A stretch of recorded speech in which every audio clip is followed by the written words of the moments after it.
Hello student, मेरा नाम आदित्य तिवारी है और मैं आज आप लोगों का एक नया chapters carbon and its compound जो कि केमिस्ट्री क्लास 10th का एक इम्पॉर्टेंट चैप्टर है। इस चैप्टर के अंदर में बच्चों हम कई सारे टॉपिक्स को कवर करेंगे। ये चैप्टर 2 पार्ट में होगा। ये चैप्टर का पहला पार्ट है। मेरा नाम आदित्य कुमार है। आप मेरे चैनल को लाइक करिए, सब्सक्राइब करिए, ठीक है। सब्सक्राइब इसलिए करिए कि बच्चों जब भी मैं वीडियो डालूँ तो आप तक वीडियो पहुँचे। तो चलिए हम लोग टाइम इस वेस्ट ना करते हुए जल्द से जल्द इस चैप्टर को स्टार्ट करते हैं। तो carbon and its compound, carbon का मतलब आप लोग क्या समझते हो? कार्बन का मतलब कार्बन एक एलिमेंट होता है जिसका एटॉमिक नंबर 6 है। बेसिक्स बात जानने हैं इसके अंदर में कि कार्बन एक एटम होता है और इसका एटॉमिक नंबर 6 होता है। यानी कि एटॉमिक नंबर, इसका एटॉमिक नंबर अगर देखा जाए तो एटॉमिक नंबर इसके 6 होते हैं, ठीक है। आपको कॉमन चीज़ याद रखना है। अगर मैं बात करूँ तो इसका जो इलेक्ट्रॉनिक कन्फिग्रेशन होता है 2 और 4 होता है, ठीक है। ये आपको याद रखने हैं कि इसके आउटर शेल में 4 इलेक्ट्रॉन होते हैं, ठीक है। और ये एक तरह का नॉन मेटल्स होता है, तो इतना तो आप लोग जानते होंगे। इसके बाद अगर मैं बात करूँ तो इसका मास जो होता है वो 12 होता है, 12 होता है, ठीक है। तो ये बेसिक चीज़ आप लोग को जानने हैं। नेक्स्ट हम लोग देखते हैं कि इसमें क्या क्या है। तो बच्चों, आप लोगों का सबसे पहले इसमें कार्बन के बारे में ही इंट्रोडक्शन है। तो कार्बन का एटॉमिक नंबर 6 है, आपको ध्यान रखना है, ठीक है। इसको सी से रिप्रेजेंट किया जाता है। एटॉमिक नंबर 6 है, सी से रिप्रेजेंट किया जाता है। अगर इसका मास देखा जाए तो एटॉमिक मास जो होता है वो 12, लगभग 12 एमयू के बराबर होता है या 12 ग्राम के बराबर होता है। क्रिस्टल स्ट्रक्चर होता है, ठीक है। और सॉलिड फॉर्म में होता है बच्चों, ठीक है। तो इतना आप लोग को कम से कम ध्यान रखना है। इसके कुछ एलोट्रॉप्स होते हैं, ये ध्यान रखना है कि ग्राफाइट, डायमंड, इसके बारे में हम लोग पढ़ेंगे भी। तो देखिए, मैंने अभी थोड़ा देर पहले बताया था कि जो कार्बन्स होते हैं, कार्बन के अंदर में क्या होता है, कार्बन के अंदर में बच्चों इसके आउटर सेल में 4 इलेक्ट्रॉन होते हैं। कार्बन के आउटर सेल में 4 इलेक्ट्रॉन होते हैं। फर्स्ट सेल में 2 इलेक्ट्रॉन होता है, 4 से दूसरे में 4 इलेक्ट्रॉन होता है, ठीक है। तो देखिए बच्चों, ये कोई भी एटम जो होता है वो स्टेबल होना चाहता है। तो ऑब्वियस सी बात है कि अगर इसके आउटर सेल में 4 इलेक्ट्रॉन होंगे, ठीक है। जैसे देखिए, ये न्यूक्लियस है, न्यूक्लियस के चारों तरफ इलेक्ट्रॉन जो होते हैं वो राउंड मारते हैं, ठीक है। अब देखिए, इसके फर्स्ट सेल में 2 इलेक्ट्रॉन है, सेकेंड सेल में 4 है, ठीक है। तो इसको स्टेबल होना है। ये चाहेगा कि ये अपने जो सबसे नज़दीक वाला इनर्ट गैस है, नियॉन गैस है, उसके पास जाए, ठीक है। अगर इसके पास 4, अगर देखा जाए तो इसके पास 4 और इलेक्ट्रॉन होते तो ये स्टेबल हो जाता, ठीक है। इसके पास 4 कम है। ऑक्टेट पूरा करने के लिए इसके पास 4 इलेक्ट्रॉन होने चाहिए। तो ये क्या करेगा? तो 2 काम करेगा बच्चों, 2 काम कर सकता है, ठीक है। या तो 4 इलेक्ट्रॉन को लूज़ कर दे या तो 4 इलेक्ट्रॉन को गेन कर दे। तो लेकिन 4 इलेक्ट्रॉन को लूज़ करना, 4 इलेक्ट्रॉन को गेन करना, ये एक, इसमें एनर्जी का लॉस या बहुत ज़्यादा एनर्जी चाहिए, ठीक है। तो इसके लिए क्या करता है कि जितने भी एलिमेंट्स होते हैं वो क्या करते हैं, मैक्सिमम एलिमेंट्स क्या करते हैं, एक काम करते हैं जिसका नाम है कोवैलेंट। ये लोग क्या करते हैं, कोवैलेंट बॉन्ड तैयार कर लेते हैं। अब देखिए, कोवैलेंट बॉन्ड क्या होता है। देखिए यहाँ पे थोड़ा सा ध्यान दीजिएगा, यहाँ पे आपको जिक्र भी है यहाँ पे ध्यान से कि देखिए, सबसे पहला चीज़ क्या है कि कार्बन का जो आपका इलेक्ट्रॉनिक कन्फिग्रेशन होता है 2 और 4 होता है। पहला तो स्टेबल है, पहले में ड्यूप्लेट चाहिए तो पहला तो स्टेबल है, लेकिन सेकेंड वाला स्टेबल नहीं, इसको 4 इलेक्ट्रॉन और चाहिए। तो एक काम करेगा। देखिए, इसका मतलब ये है कि अगर देखा जाए तो कार्बन जो होता है ये टेट्रावैलेंट होता है, इसका जो वैलेंसी होता है वो 4 होता है, ठीक है। तो या तो आप क्या कर सकता है, या तो 4 इलेक्ट्रॉन को गेनिंग कर सकता है या तो 4 इलेक्ट्रॉन को लूज़ करता है। लेकिन ये बहुत ज़्यादा डिफिकल्ट होता है, ठीक है ना। Difficult to hold 4 extra electron, मतलब कहाँ से एक्स्ट्रा 4 इलेक्ट्रॉन रहेगा या 4 इलेक्ट्रॉन लूज करना, ये बहुत डिफिकल्ट होता है। तो ये क्या करता है ना, एक, क्योंकि इसको स्टेबल होने के लिए अपने नोबल गैस कन्फिग्रेशन के पास पहुंचना है, ठीक है। तो 4 अगर इसके पास, अगर मान के चलो इलेक्ट्रॉन आता है तो ये अपने इलेक्ट्रॉनिक कन्फिग्रेशन के पास पहुंच जाएगा। तो ये क्या करता है ना, दूसरा काम करता है, एक बॉन्ड तैयार करता है, यानी कि एक अलग एटम के साथ अपना बॉन्ड तैयार करता है। और उसी को हम लोग कहते हैं कोवैलेंट बॉन्ड। क्या कहते हैं बच्चों? Covalent bond. तो देखिए क्या होता है, जैसे यहाँ पे एग्जाम्पल के तौर पे अगर मैं बात करूँ बच्चों, तो एग्जाम्पल्स के तौर पे यहाँ पे कोवैलेंट बॉन्ड है। लाइक एग्जाम्पल के तौर पे अगर मैं यहाँ पे हाइड्रोजन लूँ, ठीक है। तो हाइड्रोजन के आउटर सेल में कितने इलेक्ट्रॉन? 1 इलेक्ट्रॉन, ठीक है। और यहाँ पे एक तो ये अकेले है, इसको अपने पहले, यानी कि इसका अगर एटॉमिक नंबर 1 होगा तो इलेक्ट्रॉन भी 1 होगा। तो इसके पहले सेल में कितने इलेक्ट्रॉन चाहिए? हम्म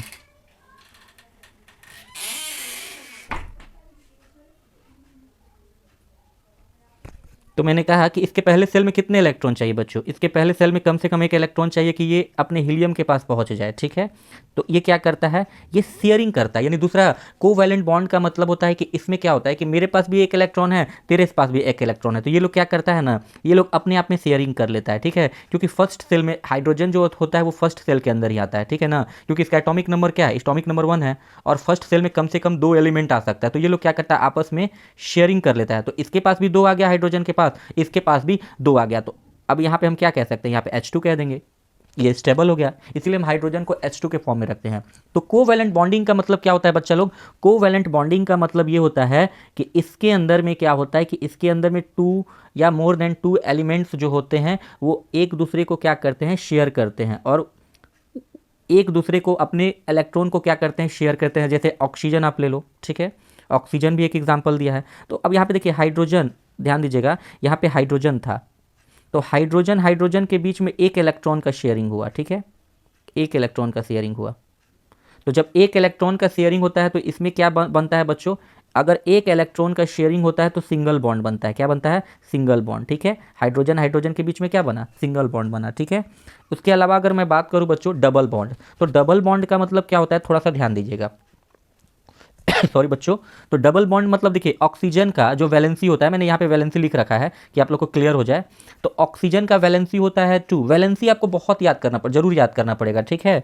तो सबसे पहला अगर मैं बात करूँ बच्चों, तो वैलेंसी आप यहाँ पे देख सकते हो कि यहाँ पे अगर देखा जाए तो ऑक्सीजन का वैलेंसी होता है 2।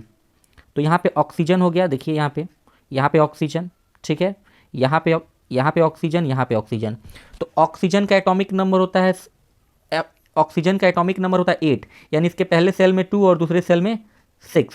तो देखिए इसको कितना इलेक्ट्रॉन चाहिए, अगर ये 2 इलेक्ट्रॉन अगर ले लेता है तो ये अपने ऑक्टेट को क्या कर लेगा, कंप्लीट कर लेगा, ठीक है। तो ये क्या करता है कि इस तरीके से ये लोग क्या करते हैं, 2 2 2 2 2, यहाँ पे देखिए, यहाँ पे 2 बना देते हैं, ये हो गया, ये हो गया 2, ओके। तो बच्चों ध्यान दीजिएगा, यहाँ पे ऑक्सीजन का एग्जाम्पल लिया गया, यहाँ पे आप देख सकते हो, ठीक है, यहाँ पे ऑक्सीजन का एग्जाम्पल्स लिया गया है, ठीक है। तो जहाँ पे 2 इलेक्ट्रॉन्स शेयर होता है उसको हम लोग कहते हैं डबल बॉन्ड। तो ध्यान देना आप लोग, तो यहाँ पे हमने ऑक्सीजन को लिया, यहाँ पे ऑक्सीजन को लिया, ठीक है बच्चों। तो इसका जो इलेक्ट्रॉनिक कन्फिग्रेशन होता है वो एक्चुअली एटॉमिक नंबर होता है 8। तो अगर इसको हम लोग शेयर करेंगे तो 2 इलेक्ट्रॉनिक कन्फिग्रेशन 2 होता है और 6 होता है। तो 2 तो स्टेबल है बच्चों, वो तो ड्यूप्लेट रूल को पूरा कर रहा है, लेकिन ये ऑक्टेट रूल को पूरा नहीं कर रहा है। तो इसको हम लोग क्या करेंगे, इसके साइड हम लोग इलेक्ट्रॉन को लगा देंगे, ठीक है, 6 इलेक्ट्रॉन हो जाएगा। इसी को तो हम लोग को कंप्लीट करना है, 8 बनाना है, 6 हो जाएगा। तो यहाँ पे इससे हम लोग शेयर कर देंगे और यहाँ पे इससे हम लोग शेयर कर देंगे, ठीक है। तो आप देख लो बच्चों कि 2 इलेक्ट्रॉन का शेयरिंग हुआ, यानी ऑक्सीजन के बीच में डबल बॉन्ड तैयार होता है। ऑक्सीजन के बीच में क्या होता है, डबल बॉन्ड तैयार होता है। इसके बाद बच्चों ट्रिपल बॉन्ड भी बन सकता है। ट्रिपल बॉन्ड कब बनेगा, तो आप लोग क्या करो, एटॉमिक नंबर याद कर लो बच्चों और वैलेंसी जरूर याद कर लेना, ठीक है। तो आप देखो नाइट्रोजन को ले लो यहाँ पे, तो देखिए नाइट्रोजन को हमने ले लिया, ठीक है, एक और नाइट्रोजन को लेंगे, ठीक, क्योंकि शेयरिंग करना है हमें। तो अब यहाँ पे थोड़ा सा मैं इसको क्लियर लिख दूँ, यहाँ पे नाइट्रोजन हुआ, यहाँ पे भी सॉरी यहाँ पे नाइट्रोजन हुआ, यहाँ पे नाइट्रोजन हुआ। अब आपको करना क्या है बच्चा लोग, कुछ नहीं करना है। नाइट्रोजन का एटॉमिक नंबर क्या होता है, नाइट्रोजन का एटॉमिक नंबर 7 है, तो 2 और 5, तो 2 तो स्टेबल है, 5 में 3 ऐड होगा तभी तो ये अपने ऑक्टेट को पूरा करेगा। ऑक्टेट का मतलब होता है 8। तो अब यहाँ पे हम क्या करेंगे, यानी कि ये 3 इलेक्ट्रॉन देगा तो 8 होगा, ये 3 इलेक्ट्रॉन देगा तो 8 होगा, यानी कि शेयर करेगा, तो देगा नहीं, शेयर करेगा। तो आप देख लो 1 2 3 4 5, 1 2 3 4 5। इसने क्या किया कि इसके साथ ऐसे ले लिया, ठीक है, और इसने क्या किया कि इससे ले लिया, ठीक है। तो आप देख सकते हो कि आप अच्छे से देख सकते हो, यहाँ पे देखिए एक इलेक्ट्रॉन है, तो 3 3 6 और 2 8 हो गया, ये भी कितना हो गया, 3 3 6 और 2 8 हो गया। तो यहाँ पे 3 अगर इलेक्ट्रॉन का शेयरिंग हुआ, इसीलिए इसको हम लोग क्या कहते हैं, ट्रिपल बॉन्ड कहते हैं। क्या कहते हैं, ट्रिपल बॉन्ड कहते हैं। तो आई थिंक आप लोग को बच्चों समझ में आया होगा। और आप लोग वैलेंसी को अच्छे से याद कर लो, ये इसका वैलेंसी है, आप देख सकते हो। तो देखिए हाइड्रोजन का वैलेंसी 1 होता है, एक ट्रिक भी मैं बताता हूँ। हाइड्रोजन का वैलेंसी 1 होता है, हीलियम का वैलेंसी 0 होता है। उसके बाद आप, अगर आपका मैथ्स थोड़ा सा अच्छा है, अगर आपको काउंटिंग आता है, तो 1 2 3 4, ठीक है, सिक्स तक 1 2 3 4 कंटिन्यूस हुआ, ये वापस से क्या हो रहा है, उल्टा जा रहा है, 3 2 1 0, फिर से यहाँ से 1 2 3 4 3 2 1 0, इस तरीके से आप कर लो, ठीक है, फिर 1 2। तो इस तरीके से आपको वैलेंसी भी याद हो जाएगा और वैलेंसी याद करना बहुत ज़रूरी है। नेक्स्ट देखते हैं बच्चों क्या है। तो अब एक चीज़ और देखिए बच्चों कि कोवैलेंट बॉन्ड भी टू टाइप्स के होते हैं, टू टाइप्स के होते हैं, टू टाइप्स के होते हैं। एक होता है पोलर कोवैलेंट और एक होता है नॉन पोलर कोवैलेंट, ठीक है। तो पोलर कोवैलेंट का मतलब क्या होता है, पोलर मीन्स होता है ना बच्चों की हम कभी कभी क्या करते हैं, अभी हम लोग जितना भी एग्जांपल्स देखे ना सारा का सारा नॉन पोलर था। नॉन पोलर का मतलब होता है सेम, जब हम एलिमेंट लेते हैं और उनके बीच में कोवैलेंट बॉन्डिंग कराते हैं तो उसको हम लोग कहते हैं नॉन पोलर। जैसे एग्जाम्पल के तौर पर हमने हाइड्रोजन का लिया तो हाइड्रोजन का शेयरिंग किया यानी सेम एलिमेंट था ये, तो जब भी हम सेम एलिमेंट का लेंगे तो उसको हम लोग कहेंगे, उसको हम लोग क्या कहेंगे, उसको नॉन पोलर कहेंगे, ठीक है, उसको क्या कहेंगे, नॉन पोलर कहेंगे। और पोलर का मतलब क्या होता है बच्चों, पोलर कोवैलेंट का मतलब क्या होता है, पोलर कोवैलेंट का मतलब क्या होता है, पोलर कोवैलेंट, ठीक है। तो पोलर कोवैलेंट में क्या होता है कि मान लो आप एग्जाम्पल के तौर पे ये ले लो, लाइक NH3 ले लो, NH3, ठीक है। तो आप जब NH3 लोगे बच्चों तो यहाँ पे देखिए नाइट्रोजन अलग एटम है, हाइड्रोजन अलग एटम है। तो जब डिफरेंट एटम होते हैं और उनके बीच में शेयरिंग होता है तो उसको हम लोग कहते हैं पोलर कोवैलेंट बॉन्ड। क्या कहते हैं, पोलर कोवैलेंट बॉन्ड। तो देखिए यहाँ पे कैसे होगा, तो नाइट्रोजन, ठीक है, तो नाइट्रोजन के आउटर सेल में कितने इलेक्ट्रॉन होते हैं, तो नाइट्रोजन, अगर नाइट्रोजन का एटॉमिक नंबर देखा जाए तो 2 होता है और क्या होता है, 5 होता है, ठीक है। तो देखो इसी को तो हमको स्टेबल करना, 8 बनाना है, तो 1, ठीक है, 2, आई थिंक 1 2, ओके, 3, 1 2 3 4 5, ओके। एक हाइड्रोजन को हमने यहाँ पे ऐड कर दिया, ठीक है, एक इलेक्ट्रॉन हाइड्रोजन का, एक हाइड्रोजन को हमने यहाँ पे ले लिया, ठीक है, एक हाइड्रोजन को हमने, इसको मैं क्लियर बना देता हूँ, ठीक है, NH3 है और ये पोलर होता है क्योंकि इसमें एटम डिफरेंट डिफरेंट होते हैं। तो हमने क्या किया, नाइट्रोजन को सेंट्रल एटम बना दिया, एक हाइड्रोजन यहाँ पे लिया, एक हाइड्रोजन यहाँ पे लिया, एक हाइड्रोजन यहाँ पे लिया। हाइड्रोजन के पास एक इलेक्ट्रॉन, एक इसके पास भी एक इलेक्ट्रॉन, इसके पास भी इलेक्ट्रॉन, और नाइट्रोजन के पास होते हैं आउटर सेल में 5 इलेक्ट्रॉन, तो ये 5 हो जाएगा, 1 2 3 4 5, ठीक है। अच्छा, हाइड्रोजन को स्टेबल होने के लिए कितना इलेक्ट्रॉन चाहिए, तो हाइड्रोजन को स्टेबल होने के लिए एक इलेक्ट्रॉन चाहिए, तो ये क्या करेगा, इससे लेगा, ठीक है, इसको भी एक चाहिए, हाइड्रोजन को स्टेबल होने के लिए कितना चाहिए, एक इलेक्ट्रॉन चाहिए, तो इसने लिया, इसको भी एक चाहिए तो ये भी लेगा, ठीक है, इसको भी चाहिए तो ये भी लेगा, और तो आई थिंक हाइड्रोजन सारा का सारा स्टेबल हो गया। और नाइट्रोजन को भी तो 3 चाहिए, तो नाइट्रोजन इन तीनों से क्या करेगा, तीनों से इसका एक एक इलेक्ट्रॉन शेयर करा लेगा, ठीक है। तो नाइट्रोजन के पास भी 8 हो गया, देख लो आप, 2 2 4 2 6 और 8। तो क्योंकि अगर एटम डिफरेंट होगा तो इसको हम लोग कहेंगे पोलर कोवैलेंट बॉन्ड। क्या कहेंगे, पोलर कोवैलेंट बॉन्ड, ठीक है बच्चों। इसमें बहुत सारे एग्जाम्पल्स हो सकते हैं, लाइक मीथेन आप ले लो, ठीक है, मीथेन का फॉर्मूला होता है CH4, ठीक है। तो आपने क्या किया, यहाँ पे एक कार्बन है एक हाइड्रोजन है, तो यहाँ पे हमने हाइड्रोजन लिया, यहाँ पे भी हाइड्रोजन लिया, ठीक है। इसको मैं डिलीट करता हूँ, रुकिए। तो C यहाँ पे एक का, देखिए अगर देखा जाए तो कार्बन का एटॉमिक नंबर 6 होता है, तो 2 हो गया और 4 हो गया, एक यहाँ पे, ठीक है, एक यहाँ पे, एक यहाँ पे, ठीक है। अब इसको मैं, अब थोड़ा सा आप ध्यान दो बच्चों, यहाँ पे एक हाइड्रोजन आ गया, यहाँ पे एक हाइड्रोजन आ गया, यहाँ पे भी एक हाइड्रोजन आ गया और यहाँ पे भी एक हाइड्रोजन आ गया, ठीक है। सॉरी, मैंने ये कहा, यहाँ पे भी एक हाइड्रोजन आ गया, ठीक है, यहाँ पे भी एक हाइड्रोजन आ गया। तो अब देखो ध्यान से, तो अब ये हाइड्रोजन क्या करेगा, इससे शेयर करेगा, ये हाइड्रोजन क्या करेगा, ये इससे लेगा, ये हाइड्रोजन इससे लेगा और ये हाइड्रोजन इससे लेगा, सारे के सारे हाइड्रोजन क्या हो गए, स्टेबल हो गए। और ये भी इलेक्ट्रॉन यानी कार्बन चारों से एक एक इलेक्ट्रॉन लेगा, क्योंकि कार्बन को भी तो चाहिए 4 और ये 4 लेगा तो अपने ऑक्टेट के पास पहुंच जाएगा कि नहीं, यानी ये भी स्टेबल हो गया। तो हम लोग क्या करते हैं बच्चों, इसमें क्या हुआ कि ना तो इलेक्ट्रॉन लूज हुआ ना तो इलेक्ट्रॉन गेन हुआ, यहाँ पे सीधा सीधी क्या हुआ कि इलेक्ट्रॉन शेयर हुए, और इन तरीके के शेयर को हम लोग कहते हैं कोवैलेंट बॉन्ड, ठीक है। इन तरीके शेयरिंग को हम लोग क्या कहते हैं, कोवैलेंट शेयरिंग। और अगर शेयरिंग सेम एटम में हो तो उसको कहा जाता है पोलर, और अगर मान लीजिए शेयरिंग जो है वो डिफरेंट एलिमेंट में हो, डिफरेंट एटम में हो, तो उसको कहते हैं पोलर कोवैलेंट बॉन्ड। आगे हम लोग चलते हैं बच्चों, सॉरी, तो आप लोग पढ़ सकते हैं कोवैलेंट बॉन्ड के बारे में, ठीक है। तो कोवैलेंट बॉन्ड क्या होता है इसके बारे में आप लोग पढ़ सकते हैं कि ये नॉन मेटल में होता है। तो देखिए हाइड्रोजन था, हमने हाइड्रोजन हाइड्रोजन का कोवैलेंट बॉन्ड बनाया। तो ये मैक्सिमम जो होता है, यानी कि अगर आपको देखने को मिले तो ये ज़्यादातर जो होता है बच्चों, ये आपको कहाँ पे देखने को मिलता है, ये आपको देखने को मिलेगा नॉन मेटल में। यहाँ पे इलेक्ट्रॉन जो होते हैं वो शेयर्ड होते हैं। इनका मेल्टिंग पॉइंट और बॉइलिंग पॉइंट बहुत ही लो होता है, क्योंकि थोड़ा सा हीट मिलेगा तो ये क्या होगा, हाइड्रोजन हाइड्रोजन का बॉन्ड जो होगा वो टूट जाएगा। ठीक है। लिक्विड या अगर कहें तो गैस होते हैं रूम टेम्परेचर पे, तो हम लोग बिल्कुल सही बात है, वीक बॉन्ड होता है, बहुत सॉफ्ट ऑर्गेनिक कंपाउंड होता है। ठीक है। इनसॉल्युबल इन वाटर होता है। इसमें अगर देखा जाए तो इलेक्ट्रिसिटी कंडक्ट नहीं करता है। और ये इसमें क्या होता है कि जो इलेक्ट्रॉन होते हैं वो एक दूसरे पे ओवरलैप करते हैं। जैसे मैंने एग्जांपल बताया था ना, इसमें क्या है, इलेक्ट्रॉन एक दूसरे पे ओवरलैप करते हैं। जैसे आप यहाँ पे देखो ध्यान से, ठीक है, यहाँ पे आप ध्यान से देखो, जैसे यहाँ पे ध्यान दो, यहाँ पे इलेक्ट्रॉन ओवरलैप करते हैं। जैसे हाइड्रोजन हुआ, हाइड्रोजन के एक इलेक्ट्रॉन, इसका एक इलेक्ट्रॉन, तो ये इसके ऊपर ओवरलैप हो गया, इसके ऊपर ओवरलैप हो गया और शेयर कर लिया, इसी को ओवरलैप कहते हैं। ठीक है। तो बच्चों हम लोग आगे चलते हैं कि क्या है आगे। तो टाइप ऑफ कोवैलेंट बॉन्ड, अभी मैंने इसका जिक्र किया कि टाइप ऑफ कोवैलेंट बॉन्ड कैसा होता है, पोलर होता है। ठीक है, पोलर होता है, या आप कह सकते हैं नॉन पोलर होता है। पोलर में सेम तरह के, पोलर में डिफरेंट तरह के एटम्स होते हैं। नॉन पोलर में क्या होते हैं बच्चों, नॉन पोलर में अगर देखा जाए तो सेम तरह के एटम्स होते हैं। ठीक है। अब यहाँ पे आयोनिक बॉन्ड भी आ गया है, तो आयोनिक बॉन्ड के बारे में भी हम लोग पढ़ेंगे, लेकिन कुछ और शायद यहाँ पे एग्जाम्पल्स हम लोग देखते हैं। चलिए, आयोनिक बॉन्ड के अंदर में क्या होता है बच्चों लोग देखिएगा। आयोनिक बॉन्ड देखिए, इसके अंदर में क्या होता है ना, इलेक्ट्रॉन टोटली ट्रांसफर हो जाता है। वो देखिए, अब यहाँ पे देखिए Na क्या है, सुनिएगा ध्यान से, Na है, तो Na का एटॉमिक नंबर कितना होता है, 11 होता है। ठीक है। अच्छा, इसके पास इसका एटॉमिक नंबर 17 होता है।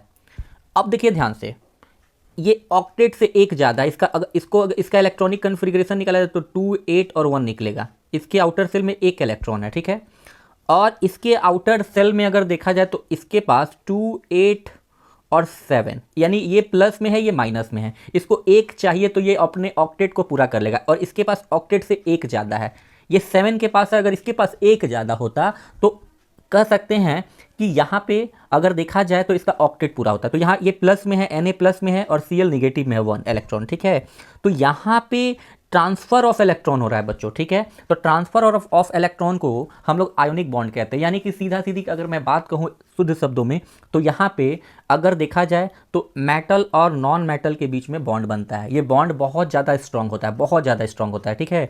यानी कि इसमें आपको चार्जेस देखने को मिलते हैं, एक प्लस होगा तो एक माइनस होगा। तो जहाँ पे प्लस और माइनस का बॉन्डिंग होता है उसको हम लोग कहते हैं आयोनिक बॉन्डिंग। क्या कहते हैं बच्चों, आयोनिक बॉन्डिंग। जैसे आप यहाँ पे देख सकते हो, यहाँ पे सोडियम है Na, मैं इसको फिगर में बनाकर दिखा भी देता हूँ। ठीक है। तो यहाँ पे देखिए लाइक सोडियम है, यहाँ पे इसके फर्स्ट सेल में 2 इलेक्ट्रॉन। ठीक है। सेकेंड सेल में कितना, एटॉमिक नंबर 11 है, तो 2, 8, 1 में ये बटा होगा। ठीक है। दूसरे सेल में 8, 1, 2, 3, 4, 5, 6, 7, 8। ठीक है, 8। थर्ड सेल में कितने इलेक्ट्रॉन्स हो गए बच्चों, थर्ड सेल में होंगे एक इलेक्ट्रॉन। आप देख सकते हो, तो आप लोग को दिख रहा होगा कि इसके पास एक इलेक्ट्रॉन ज़्यादा है। ठीक है, यानी ये प्लस में है, तो यहाँ पे हम लोग क्या लिखेंगे, Na प्लस लिखेंगे। ठीक है। नेक्स्ट नीचे आप देखोगे बच्चों, तो आपको नीचे दिखेगा, मैंने यहाँ पे Cl का मैं लेता हूँ। ठीक है, तो Cl के बारे में मैं लेता हूँ। ठीक है, तो Cl में आपको थोड़ा सा यहाँ पे आप देख सकते हो, यहाँ पे Cl की अगर मैं बात करूँ तो Cl में 1 निगेटिव होता है। तो अगर Cl के साथ अगर मैं कहूँ यहाँ पे कि Cl के पास Cl का जो इलेक्ट्रॉनिक कन्फिग्रेशन होता है वो होता है Cl-1। ठीक है, तो Na प्लस Cl निगेटिव को देगा, तो यहाँ पे कौन सा बॉन्ड बनेगा, यहाँ पे आयोनिक बॉन्ड बनेगा। और आयोनिक बॉन्ड में मेटल और नॉन मेटल के बीच में, ठीक है, कॉम्बिनेशन होता है। यहाँ पे देख सकते हो कि यहाँ पे मेटल होता है, नॉन मेटल होता है, ट्रांसफर ऑफ इलेक्ट्रॉन होता है, मेटल नॉन मेटल को ट्रांसफर करता है इलेक्ट्रॉन, पॉजिटिव और निगेटिव चार्ज होना चाहिए। ठीक है, अगर मैं बात करूं बच्चों तो सॉलिड होता है रूम टेम्परेचर में, मेल्टिंग पॉइंट और बॉइलिंग पॉइंट बहुत ही हाई होते हैं। क्यों, क्योंकि प्लस और माइनस के बीच में आप जानते हो कि फोर्स ऑफ अट्रैक्शन बहुत मजबूत होता है। ठीक है, कोवैलेंट बॉन्ड नॉन मेटल के बीच में होता है, शेयरिंग ऑफ इलेक्ट्रॉन होते हैं, चार्जेस नहीं होते हैं इसके अंदर में, मतलब प्लस माइनस नहीं होता है। ठीक है, सेम तरह का चार्ज होता है। अगर बात करें तो सॉलिड और लिक्विड में पाया जाता है, लो मेल्टिंग बॉइलिंग पॉइंट, थोड़ा सा हीट मिले तो ये क्या हो जाएगा, आसानी से इसके बॉन्ड्स जो होंगे वो ब्रेक डाउन हो जाएंगे, वीक अट्रैक्शन होता है। ठीक है, आगे देखते हैं बच्चों। तो यहाँ पे और भी आपको एग्जांपल है, जैसे देखिए मैं एग्जांपल्स बना रहा था, वहाँ पे जगह थोड़ा नहीं मिल रहा था, तो यहाँ पे Mg है। Mg का एटॉमिक नंबर होता है, सॉरी, Mg का एटॉमिक नंबर होता है 12, ठीक है, 282। इसके पास 2 एक्स्ट्रा इलेक्ट्रॉन है, तो आप देख सकते हो इसके आउटर सेल में 2 इलेक्ट्रॉन है, एक यहाँ पे एक यहाँ पे है। इसने क्या किया, ट्रांसफ़र कर दिया इलेक्ट्रॉन को, क्योंकि ऑक्सीजन के पास आपको मालूम है ना 2 इलेक्ट्रॉन कम होता है, ठीक है। तो 2 है इसका एटॉमिक नंबर 8 होता है, तो 2 हो गया फर्स्ट सेल में और सेकंड सेल में 6 हो गया। तो अगर ये इसको 2 ट्रांसफ़र कर देता है इलेक्ट्रॉन को, तो ये क्या हो जाएगा, ये बॉन्ड बना लेगा, और इसी बॉन्ड को हम लोग क्या कहते हैं, आयोनिक बॉन्ड। आयोनिक बॉन्ड में एक मेटल होता है तो दूसरा क्या होता है, नॉन मेटल्स होते हैं, और दोनों कंबाइन होकर क्या करते हैं, दोनों कंबाइन होकर आयोनिक कंपाउंड या आयोनिक बॉन्ड बना लेते हैं, ठीक है। नेक्स्ट देखते हैं बच्चों आगे हम लोग। यहाँ पे भी आप एग्जाम्पल देख सकते हो, यहाँ पे NaCl वाला है, ठीक है। तो अब यहाँ पे देखिए Na के पास कितना इलेक्ट्रॉन, 281, एटॉमिक नंबर 11 होता है, आउटर सेल में 1 इलेक्ट्रॉन, तो ये 1 इलेक्ट्रॉन को क्या किया, लूज कर दिया और क्लोरीन को दे दिया। क्लोरीन का एटॉमिक नंबर कितना होता है, 17 होता है, तो 287, इसको 1 इलेक्ट्रॉन चाहिए, तो ये 1 इलेक्ट्रॉन देगा, तो ये अपने ऑक्टेट को क्या करेगा, पूरा कर लेगा, और इस तरीके से क्या होगा, कंबाइन कर लेगा। तो जब भी चार्जेस प्लस और माइनस में होते हैं और मिलकर एक बॉन्ड तैयार करते हैं, तो इसको हम लोग क्या कहते हैं, आयोनिक बॉन्ड कहते हैं। क्या कहते हैं बच्चों, आयोनिक बॉन्ड। तो अगर आगे हम लोग डेफिनेशन पढ़ सकते हैं, आयोनिक बॉन्ड, आयोनिक बॉन्ड, ठीक है। Ionic bonding is attraction between opposite charge, एक प्लस होता है और एक माइनस होता है, ठीक है, एक प्लस होता है और एक माइनस होता है। या तो इसमें क्या होता है कि इसमें गेन और लॉस इलेक्ट्रॉन होता है, यानी कि मेटल जो होता है इलेक्ट्रॉन को लूज करता है क्योंकि उसके पास ज़्यादा होता है, और नॉन मेटल इलेक्ट्रॉन को क्या करता है, गेन करता है, ठीक है। डेफिनेशन की अगर बात करें बच्चों, तो अच्छा अगर मैं एक चीज़ और बता दूं, तो आयोनिक में क्या होता है कि अपोजिट चार्ज के बीच में क्या होता है, अपोजिट चार्ज के बीच में यहाँ पे कह सकते हैं कि इलेक्ट्रॉन गेन और लूज होता है, ठीक है। जो मेटल होता है इलेक्ट्रॉन को लूज करता है और नॉन मेटल इलेक्ट्रॉन को गेन करता है, ठीक है। तो आप ध्यान से देखो बच्चों, एलोट्रॉप्स क्या होता है, एलोट्रॉप्स क्या होता है, एलोट्रॉप्स किसको कहते हैं। एलोट्रॉप्स का मतलब यही होता है बच्चों कि अगर मान लीजिए कि कोई एटम है, लाइक देखिए, एलोट्रॉप्स का मतलब क्या होता है, एलोट्रॉप्स का मतलब यही होता है कि यहाँ पे अगर देखा जाए तो फिजिकल प्रॉपर्टी डिफरेंट होता है, दिखने में दूसरा चीज़ दिखता है, ठीक है, दिखने में अलग लगता है, लेकिन उसका केमिकल प्रॉपर्टी सेम होता है, उसी को एलोट्रॉप्स कहते हैं। जैसे एग्जांपल के तौर पे आपको मैं बता दूं, आपने क्या किया, आपने वुड्स लिया, ठीक है, वुड्स, उसी वुड से आपने चेयर बना दिया, चेयर, उसी वुड से आपने टेबल बना दिया, ठीक है, लेकिन आपको चेयर और टेबल में अंतर दिखेगा कि नहीं दिखेगा। उसी वुड से आपने एक बेड तैयार कर दिया, एक पलंग तैयार कर दिया, ठीक है। तो सबका फिजिकल प्रॉपर्टी यानी देखने में सब अलग है, लेकिन बने किससे हैं, बने तो बने हैं वुड से ही, लकड़ी से ही बने हैं। इसका मतलब इसके अंदर में क्या होता है बच्चे, एक ऐसा चीज़ जिसको हम अलग अलग फॉर्म में उसको तैयार कर सकते हैं, उसका बनावट अलग कर सकते हैं, लेकिन वो बना है एक ही चीज़ से। यानी कि एग्जांपल के तौर पे अगर केमिस्ट्री के लेवल में इसको देखें, तो एलेक्ट्रॉप्स क्या होते हैं कि वो एलिमेंट होते हैं जिनका फिजिकल प्रॉपर्टी टू और more than 2 form of element having different physical property. Physical property different होता है, लेकिन अगर मैं बात करूँ तो सेम केमिकल प्रॉपर्टीज होता है, उसी को एलोट्रॉप्स कहते हैं, ठीक है। और उस कंडीशन को एलोट्रॉपी कहा जाता है। जैसे देखिए, कार्बन से क्या तैयार होता है, कार्बन से आपका डायमंड भी तैयार होता है और कार्बन से आपका ग्राफाइट भी तैयार होता है। कार्बन से कई सारे चीज़ तैयार होते हैं, लेकिन सबका फिजिकल प्रॉपर्टी सेम है, सब तो दिखने में अलग अलग लगता है। लेकिन अगर मैं बात करूं बच्चों, तो बना है किससे, सब तो कार्बन से बना है, यानी कि केमिकल प्रॉपर्टी सबका क्या है, केमिकल प्रॉपर्टी सेम है, ठीक है। तो चलते हैं हम लोग आगे। यहाँ पे देखिए एलोट्रॉप्स, कार्बन के कुछ एलोट्रॉप्स है, यहाँ पे डायमंड है, ठीक है,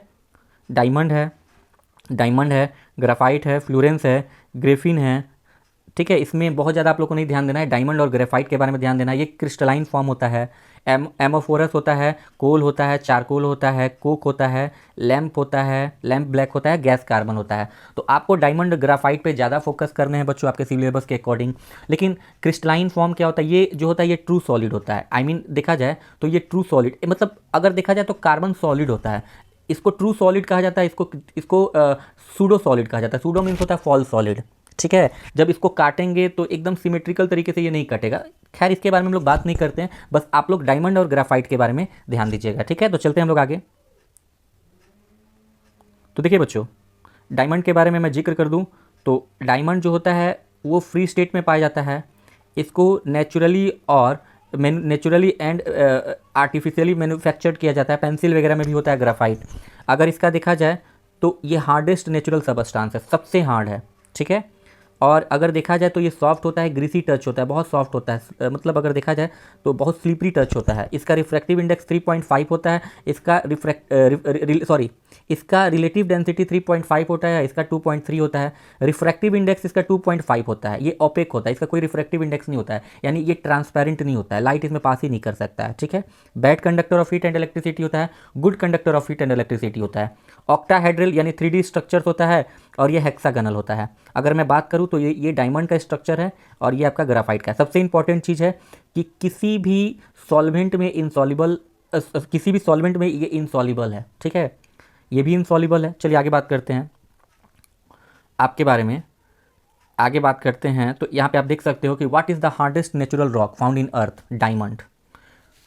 डायमंड सबसे हार्डेस्ट नेचुरल रॉक होता है, ठीक है। आयोनिक बॉन्ड के बारे में मैंने पहले भी बता दिया कि आयोनिक बॉन्ड क्या होता है। इसमें बच्चों,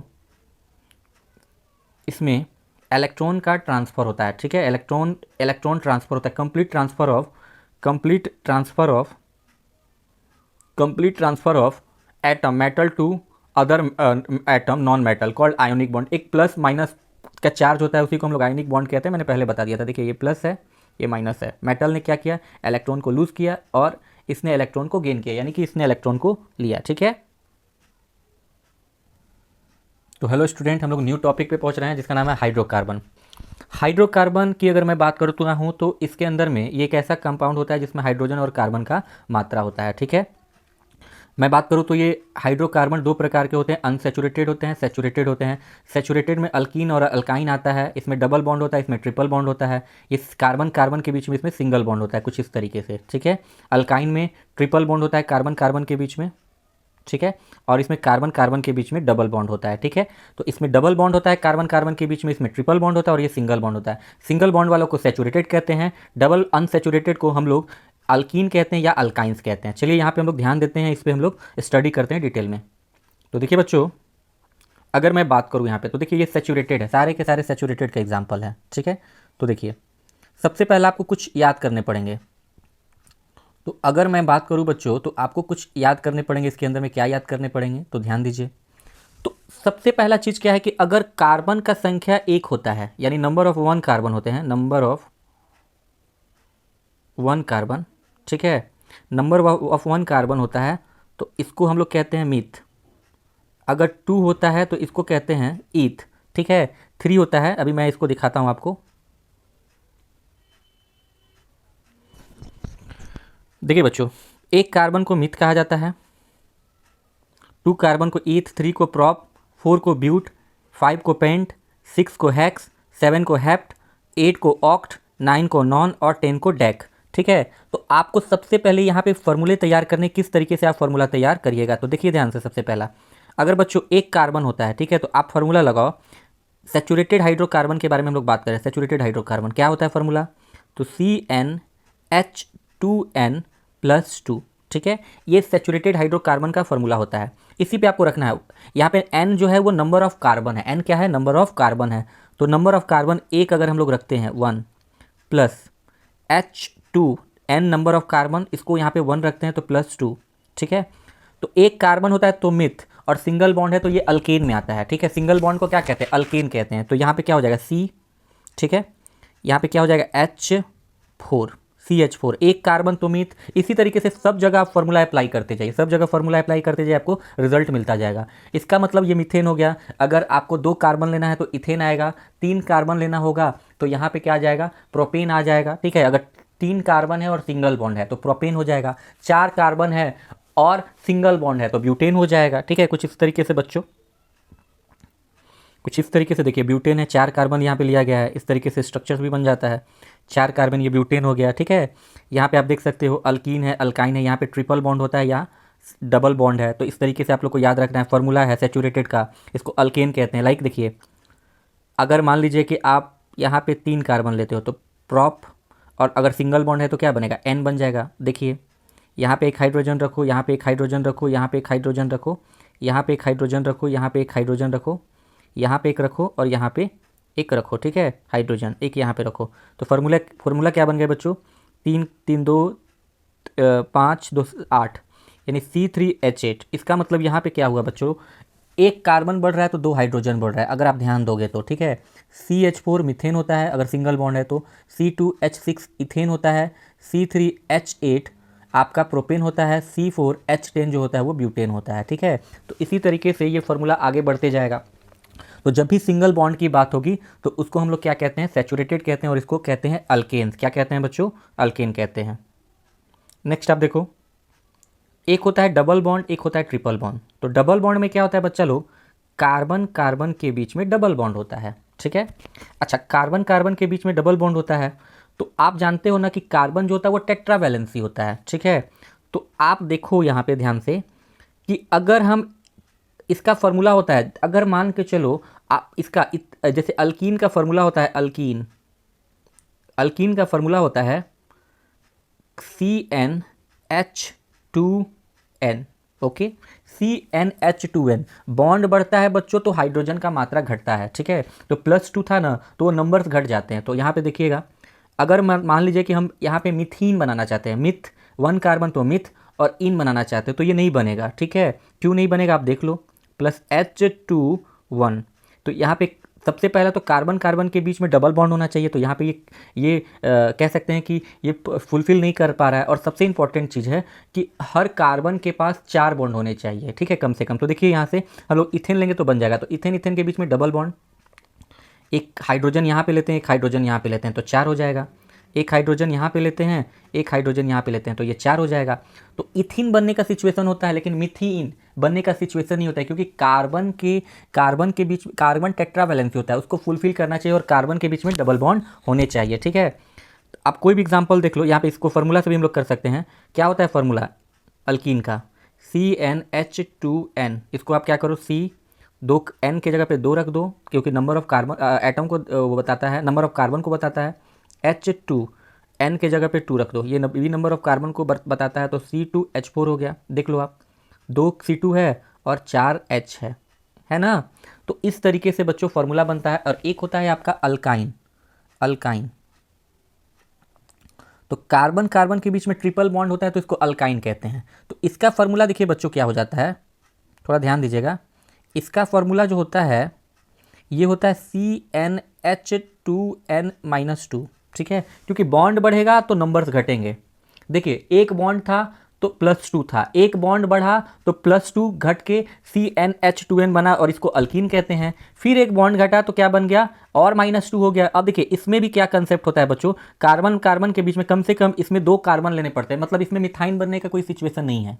तो हम लोग क्या करेंगे, कम से कम 2 कार्बन को लेंगे। तो कार्बन कार्बन के बीच में ट्रिपल बॉन्ड बनाए, एक हाइड्रोजन यहाँ पे, एक हाइड्रोजन यहाँ पे, 3 और 1 4, टेट्रा वैलेंसी को फुलफिल कर रहा है। 3 और 1 4 टेट्रा वैलेंसी को ये भी फुलफिल कर रहा है, ठीक है। तो इसका फार्मूला क्या बन जाएगा बच्चों, ये हो जाएगा आपका इथाइन C2H2। इसी तरीके से इसी फार्मूले पे आप लोगों को हर जगह चलने हैं, ठीक है। तो आप देख सकते हो प्रोपाइन है यहाँ पे, तो प्रोपाइन का फार्मूला क्या हो जाएगा, देखिए यहाँ पे कार्बन कार्बन के बीच में ट्रिपल बॉन्ड बना है, एक हाइड्रोजन यहाँ पे, तो 3 और 1 4, तो अब हाइड्रोजन नहीं देंगे, 3 और 1 4 पहले से फुलफिल है। एक हाइड्रोजन यहाँ पे, एक हाइड्रोजन यहाँ पे, और एक हाइड्रोजन यहाँ पे, ठीक है बच्चों। ये हाइड्रोजन आप समझ लेना, हाइड्रोजन है, तो एक हाइड्रोजन यहाँ पे। तो आप देख लो इसका फॉर्मूला क्या बन गया बच्चों, इसका फॉर्मूला बन गया C2H, ध्यान देना, 1 2 3 3 4, ठीक है, यानी कि 4 हाइड्रोजन, यानी कि C2H4। क्यों, क्योंकि इसमें ट्रिपल बॉन्ड है, और ट्रिपल बॉन्ड क्या, जितना ट्रिपल बॉन्ड बढ़ेगा ना, और 3 से ज़्यादा नहीं होता है बच्चों, इसको हम लोग अल्काइन कहते हैं। इसका नाम क्या हो जाएगा, propyne, propyne. 3 carbon, sorry 3 carbon है ना, 3 कार्बन तो प्रोप, और सिंगल ट्रिपल बॉन्ड है तो आइन, प्रोपाइन। इसी तरह से ब्यूटाइन हो जाएगा, देखिए C ट्रिपल बॉन्ड दिए C, ठीक है, एक हाइड्रोजन यहाँ पे, एक हाइड्रोजन यहाँ पे, एक हाइड्रोजन यहाँ पे, ठीक है। तो यहाँ पे देखिए 3 1 2 3 4 ये फुलफिल है, 3 और 1 4 फुलफिल है, इसको टच नहीं करेंगे। एक हाइड्रोजन यहाँ पे लगाएंगे तो ये भी 4 हो जाएगा। 1 2 एक हाइड्रोजन यहाँ पे, एक हाइड्रोजन यहाँ पे, इसका फॉर्मूला क्या बनेगा बच्चों, 4 कार्बन तो C4, एक हाइड्रोजन लास्ट में 3 है, 3 2 5 और 6, यानी C4H6, ठीक है, इसका फॉर्मूला बनेगा। इसको फॉर्मूला पे भी आप रख सकते हो, इस पे रख सकते हो आप आराम से, CnH2n-2, इस पे भी आ जाएगा, देख लो N के जगह पे नंबर ऑफ कार्बन C4, ठीक है। H2N मतलब होता है नंबर ऑफ कार्बन क्या हो जाएगा 4 और माइनस हो जाएगा 2। तो आप देख लो C4 यहाँ पे H8 होगा -2 तो क्या हो जाएगा C4H6 हो जाएगा। इसका मतलब ये होता है बच्चों, जब भी सिंगल बॉन्ड होगा तो अल्कीन होगा, जैसे मीथेन, प्रोपेन, लास्ट में एन लग जाएगा, ठीक है, ब्यूटेन, हेक्सेन, लाइक इस तरीके से। और जब भी अगर डबल बॉन्ड होगा तो डबल बॉन्ड के अंदर में आप देख सकते हो कि डबल बॉन्ड के अंदर में इन लग जाता है लास्ट में, ठीक है। और ट्रिपल बॉन्ड के पीछे आइन लग जाता है। फॉर्मूला आपको दिया है सबका, आप लोग ध्यान से इसको देखना, ठीक है। चलिए चलते हैं हम लोग नेक्स्ट पे बच्चों। तो इसको आप लोग को याद रखना है कि अगर एक कार्बन होता है तो मिथ, 2 कार्बन होता है तो इथ, 3 प्रॉप, 4 ब्यूट, 5 पेंट, 6 हेक्स, ठीक है। यानी कि पहले में मीथेन बन सकता है, यानी कि अल्केन में मीथेन बन सकता है, लेकिन मीथीन और मिथाइन नहीं बन सकता है, क्योंकि कार्बन कार्बन के बीच में डबल बॉन्ड और ट्रिपल बॉन्ड होना चाहिए। तो ये एप्लीकेबल नहीं होता, एक ही कार्बन है तो कहाँ से होगा, ठीक है। ऑक्ट कहा जाता है 8 कार्बन हो तो, 9 कार्बन को नॉन कहा जाता है और 10 कार्बन को डेक कहा जाता है। नेक्स्ट देखते हैं बच्चों। ये भी है। अच्छा, एक कार्बन का वर्साटाइल नेचर होता है। कार्बन का वर्साटाइल नेचर क्या होता है बच्चा लोग, ध्यान दीजिएगा। कार्बन के कुछ वर्साटाइल नेचर होते हैं। तो कार्बन कार्बन देखिए, यहाँ पे देखिए, कार्बन कार्बन अपना चेन तैयार कर रहा है। तो कार्बन अपना कितना भी लॉन्ग चेन तैयार कर सकता है, ब्रांच तैयार कर सकता है। यानी कार्बन कार्बन के बीच में कितना भी, कार्बन के पास एक एबिलिटी होता है कि कार्बन अपना कितना भी लंबा चेन तैयार कर सकता है, क्योंकि ये टेट्रा वैलेंसी होता है, कहीं से भी जुड़ जाएगा। आप देखिए ना, ये कार्बन टेट्रा वैलेंसी है, ये यहाँ से भी ऐड करेगा, यहाँ से भी ऐड करेगा, तो ये ऐड होता जाएगा, ठीक है। ब्रांच में कितना भी लंबा एक लिंकेज बनाएगा। इसी को हम लोग क्या कहते हैं, इसी को हम लोग बच्चों कहते हैं कैटिनेशन। इसको क्या कहते हैं, catenation. The carbon has unique ability to form bond with other atom of carbon, give rise large molecules, property called catenation. ये कार्बन ब्रांच में भी हो सकता है, देखिए ब्रांच ऐसे कहते हैं इसको। लीनियर भी हो सकता है, ये लीनियर है, इसको ब्रांच में भी कर सकते हैं, ठीक है। स्ट्रक्चरल भी हो सकता है, कैसा, रिंग में भी हो सकता है, मैं बताऊंगा रिंग में कैसा होता है। और सेकेंड बात क्या होता है कि अगर देखा जाए तो कार्बन टेट्रा वैलेंसी होता है। टेट्रा मतलब होता है इसके 4 वैलेंसी होते हैं। ये अपने साथ किसी भी आइटम्स को, किसी भी चीज़ को क्या कर सकता है, ऐड कर सकता है। तो टेट्रा वैलेंसी होता है बच्चों, यानी अपने साथ किसी भी चीज़ को, क्लोरीन को, किसी भी चीज़ को ऐड कर सकता है। हाइड्रोजन, नाइट्रोजन, सल्फर, सबको अपने साथ ऐड कर सकता है। टेट्रा वैलेंसी होता है। तो ये एक वर्सेटाइल नेचर होता है। एक वर्सेटाइल का मतलब है मल्टी नेचर होता है कार्बन का, ठीक है बच्चों। तो आज के लिए इतना ही। आज पार्ट 1 था। पार्ट 1 के बाद मैं आप लोगों का पार्ट 2 लाऊंगा, और ये बहुत इंपॉर्टेंट चैप्टर है, बहुत डिमांडेबल चैप्टर है। आशा करता हूँ कि ये आप लोगों का आज का लेक्चर बहुत अच्छा लगा होगा। कोशिश करिएगा, क्योंकि देखिए बच्चों, कोशिश करिएगा कि मेहनत करें, बार बार वीडियोज़ को देखें, अच्छे से प्रैक्टिस करें, ठीक है। Thank you, best of luck for examination. आप लोग बहुत बहुत अच्छा करें, थैंक यू।